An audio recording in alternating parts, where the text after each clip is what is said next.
I'm reading poems from my croaking sequence that I'm about to work into. The first bit's already been in a book, but the rest of them haven't. So this is about the twacker croaking.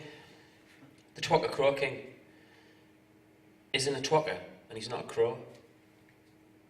But he looks like a crow sometimes, and he's got lots of crows working for him.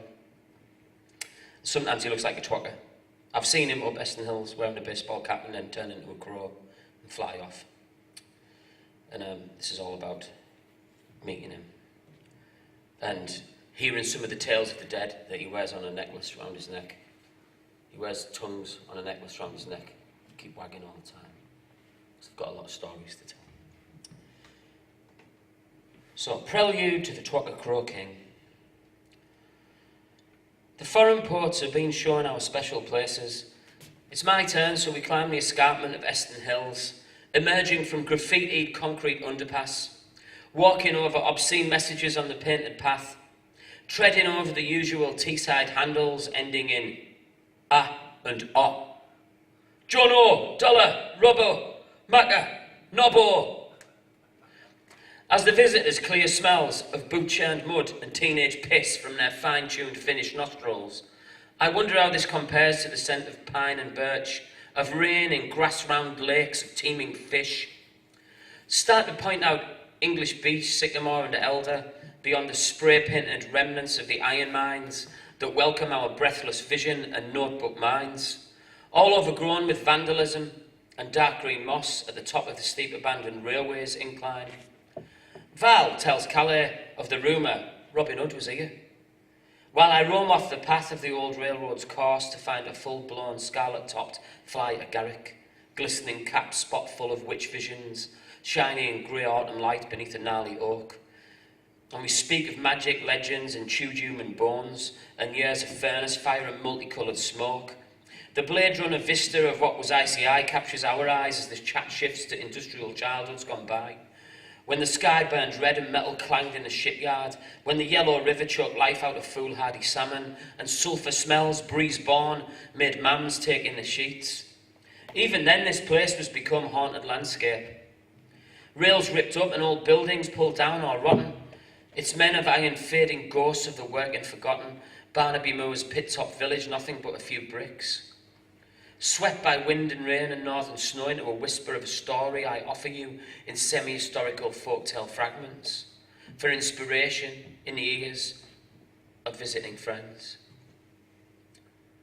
How Blue Billy gave his short, sharp shocks in tall shafts where the dark spat rocks in the hollowed hill's cavernous whale belly.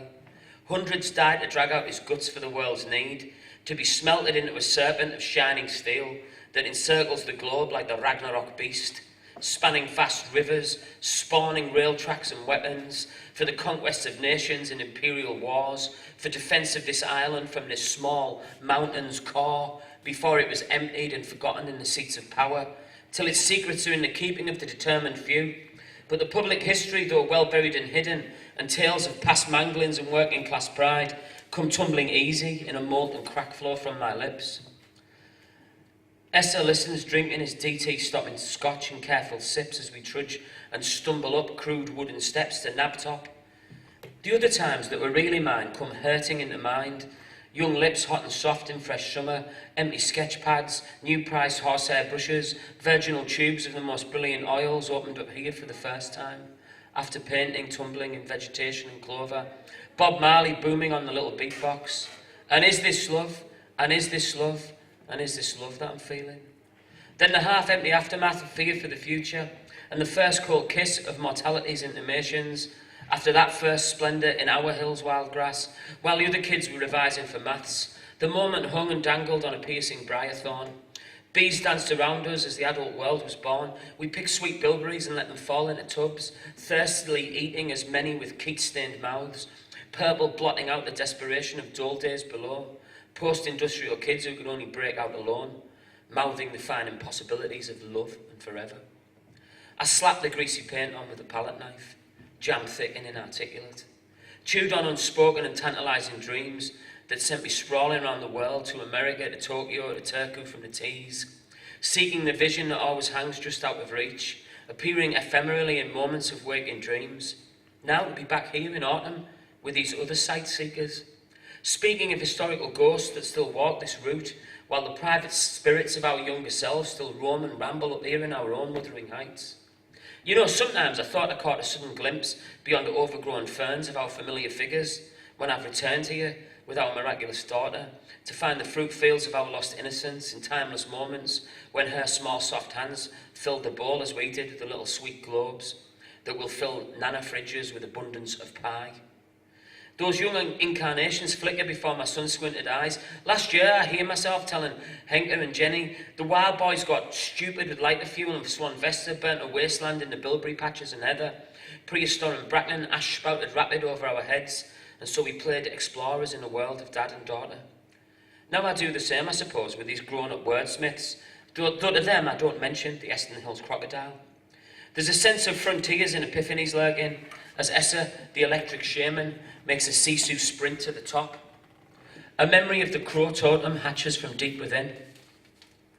From the times I came here alone, cluttered and desperate, in winter days of abandoned ways and lovers. I tell Calais I always see him in dark times, on a rocky outcrop by the old Martello Tower's ruins, at the perimeter of the site of the Iron Age fort. Every time I've come here in a dolorous hour, I took him as a challenge to myself to survive. No, he's more than your average carrion devourer with his black wings stark against the frost and snow. Suddenly the shiver down my bristling neck as we reach the very spot and see a haunch-squatted man, face obscured by black cap and black hood, at the edge of my legend's grey rock. I nervously joke about him being the Twacker Crow King, the dark keeper of the secret of these hills, harbinger of death and saint of outlaw survival. Later, I know, he will come to me and sing.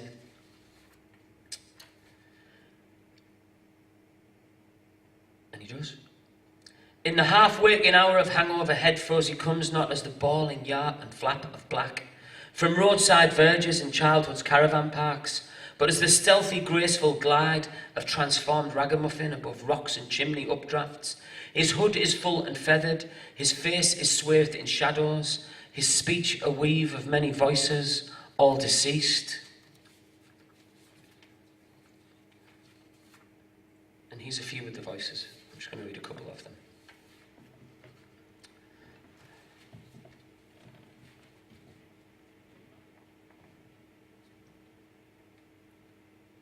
Mothers whispered my name at night to their little children, as a warning to what happened to those who ignore Mummy. Though I was a good girl, even on the day it happened, watching out for my little brother with his two blonde curls, running in the distance, then tumbling down the slope to where the blue stone trundled by on rails in heavy trucks, for my daddy and the horses had dragged it from the pit. There was a flash of light between trees, as I recall, and a wind biting in late autumn at my ears as I half fell, half ran downhill, with birch branches whipping at my face, cruel as witches' fingers. He was shouting and laughing in a boyish catch me if you can, then a screech of crows and the clang of hurtling iron, as I pushed our golden David from its heavy trundling rattle, took the brunt as my 10-year-old bones were tipped into the dark, so he could grow and take his own stint, blasting for Blue Billy, gathering the thirst that when quenched brought me back in restless dreams that drove him to drink and divorce, finally to lay with my dust in the churchyard down below. The trundle and caw finally silenced for him in the long sleep. And that was a little girl, and this one's an old man. Even when my old gadgy bones could barely creak up, I stick-walked the same bugger, where for 40 years, boy and man, we headed to back-breaking work before the day had even dawned, too early to eat. Though our Johnny could stomach a whole plate of greasy eggs. Me, I was more delicate in me belly. I waited till dinner to refresh me tired legs atop a rock way below, where rats stole every crumb from your jam butties in the break, from working the stone, damp with sweat, dry-throated down Egypt or Khartoum, mentally tallying the pittance from the tonnage of this living tomb that still claimed its lives, though it wasn't like coal with its narrow squeezes and its dirty holes, more like firing cannon blindfolded in a dark cathedral. When I came here at the last to pray for the piece or pieces of Johnny's soul, who saved me with a shove and a shout from the 20-ton tumble that saw him scraped out of here on a shovel by midge light, The old tin can candles for the iron miners' mass. My brother's blood, not Christ's, soaked this earth and all our class. When the myriad crowds flew over Sydney Harbour Bridge, they walk on his bones, they blow out his midge. In the dusk walking down to tell his nerve-shattered wife, I heard the crow cry, and I wept for me, glad for my life. This is a young boy's voice, remembering the German bomber that crashed in Eston Hills right near the Iron Age fort, right next to the sacrificial circle.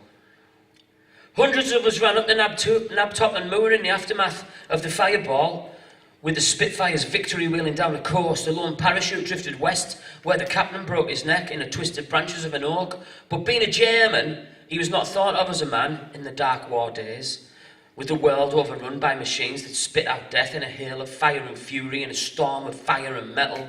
A boy's paradise where all dreams were of glory. We ran for our tribute of military trophies from the mangled wreck of a Junkers 88. In a race with defence officials and local coppers, the moor was ablaze and smouldering black-patched. Hot steel scattered among blackened scraps with a distinctive stench of aircraft fuel and pork. The roast flesh of men, freshly mutilated and cremated. We dreamed of cap badges, but we salvaged bits of metal that the coppers snatched back from our fatherless houses, but they couldn't take back the smell that lingered down the dark woven patches of all our days. That and the crow cries that echoed over hilltop as we collected our bounty. Eyes bulging, breathless, desperate, just like this morning when I keeled over, wheezing, with a tightening chest grip squeezing me till all sound was these ragged voices from the outcrop, drowning out the distant echo of German screaming, drowned out by the roar of exploding futures amid these blazing scraps of memory.